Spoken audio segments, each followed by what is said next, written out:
Hey guys, how's it going? It's Janie over here at JaniesSweets. Welcome back to my channel. In this episode, I'm coming at you with a tutorial on how I made this graduation cake. So if you want to learn how I did this, then keep on watching.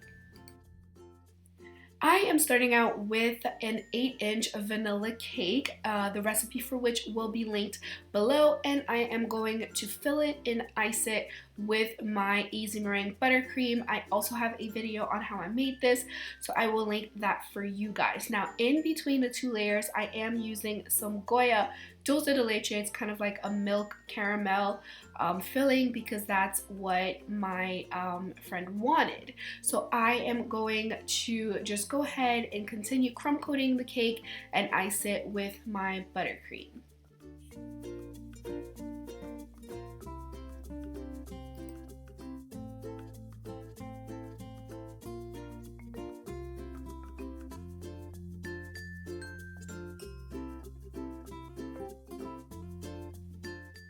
Now, this is just a trick that I learned to make sure that there are no air bubbles in your cake and also it's nice and level. Just flip the cake upside down and then grab a leveler. You can find these at any hardware store. I just got mine at Walmart, and just press it to make sure that it is nice and even. You don't want to do this with a very soft filling. I'm only doing this because there's buttercream inside. So once you're happy with how straight your cake is, you can go ahead and ice it smooth.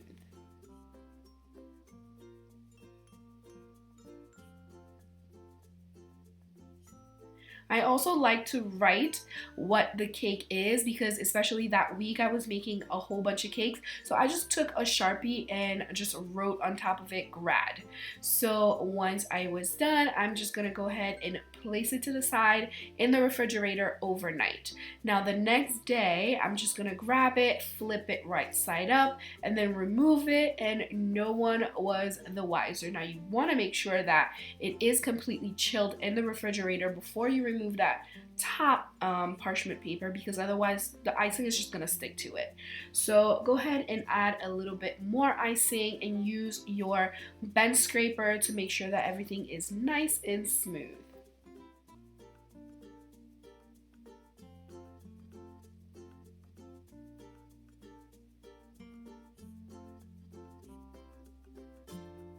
Once everything is smoothed out, you can go ahead and start working on your fondant. Now I have here just some white fondant that I'm going to roll out pretty thinly, and then I'm going to cover the entire cake with it.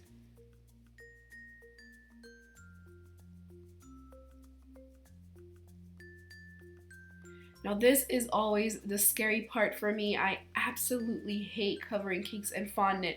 However, it must be done. So I'm just doing my best to smooth out any seams that I find. Now, mind you, I definitely rolled out way too little fondant here. You can see how it's not hanging properly over the sides. And I kind of wish I had rolled out, a little bit more fondant. That way I wouldn't have to finick with it as much as I ended up doing. But it was okay only because this cake was not going to stay smooth white. I was going to cover almost half of it in black buttercream, or sorry, black fondant. So I didn't really care if it had many wrinkles at the bottom. However, definitely roll out way more fondant than this if you are looking to have a smooth look to your cake. So I'm just finicking with it with my fondant smoothers and, making it nice and smooth. Now it did remove a lot of the seams. I wasn't too mad at how it looked, but of course I would have made a little bit more effort had this cake, was this cake meant to have been strictly white. Hope it's making sense what I'm saying. So go ahead and remove any excess at the bottom with your pizza cutter, and then move on to the black. Now I'm just putting a little bit of water on there. You could also use gum glue if you wanted to, with a paintbrush all over the side of the cake. And then I've rolled out some some black fondant, and I'm going to roll it onto a rolling pin, like a small rolling pin, just to help me out here. And then I am going to just adhere it to the side of the cake. Now I'm using scissors to cut off any excess that I find wasn't necessary. I did end up cutting way more than what I rolled out. I should have rolled out a little bit less, but it's okay. You could always fix it. So I'm just pulling out the sides to make sure that they are kind of like drooping out, like sticking out. And then using my fingers, I'm just pinching the sides just to make it look like it's like rippling or crinkling. Now I got this graduation crown at Hobby Lobby, or was it Michael's? I can't remember. One of the craft stores. You can go ahead and make a graduation cap out of fondant or gum paste if you wanted to, but it was unnecessary for me. At this point, you can either steam your fondant or just spray it with some water with your airbrush machine to remove the cornstarch and then clean off your board so that it's nice and presentable. And I have here some leftover macarons from a party a few days before. So I'm just going to put the gold dust on it. Now this is not edible gold dust, it's just non-toxic, so it's okay for it to touch the cake, but you wouldn't necessarily want to consume it straight on. So once I have colored all my macarons, I'm going to adhere my topper, my graduation cap, as well as my macarons to the cake with just some royal icing. So I'm putting 3 at the top, and then I ended up putting 2 at the bottom. But what I'm doing here is just kind of highlight the very edge of the black part with some gold luster dust and diluted in vodka. And I'm just going to do swooshes all over the white part of the fondant until it looks pretty to me. And now I am using a pearl mold. You could find them everywhere on Amazon, anywhere online really. I found mine a very long time ago, so I don't remember where I bought it from, but I'm sure it's on Amazon somewhere.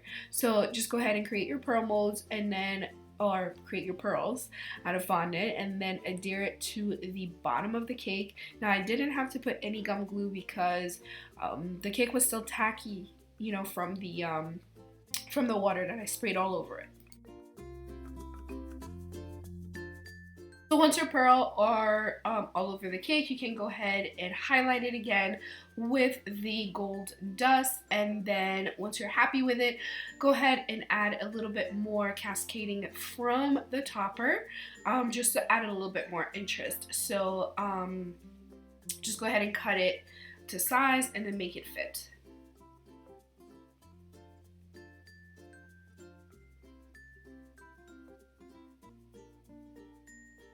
I'm also going to highlight it with the same gold dust all over, and then I actually ended up adding an extra macaron to the side, and like I said, I did end up adding 2, but I did that, and I also added another row of the pearls. Once you're done, this is how your cake will turn out. I really do hope you have enjoyed this video. If you found this tutorial helpful, please don't forget to give it a thumbs up and share it with your friends and family. So don't forget to subscribe to the channel so that you do not miss out on any of my future videos. I do make another video every single Friday. All my socials are at JaniesSweets. I am on Instagram as well as on Facebook. And also, if you click on this annotation to your left, you will be directed to my last week's video. So I love you guys. Thank you so much for watching. I will see you in the next one. Bye.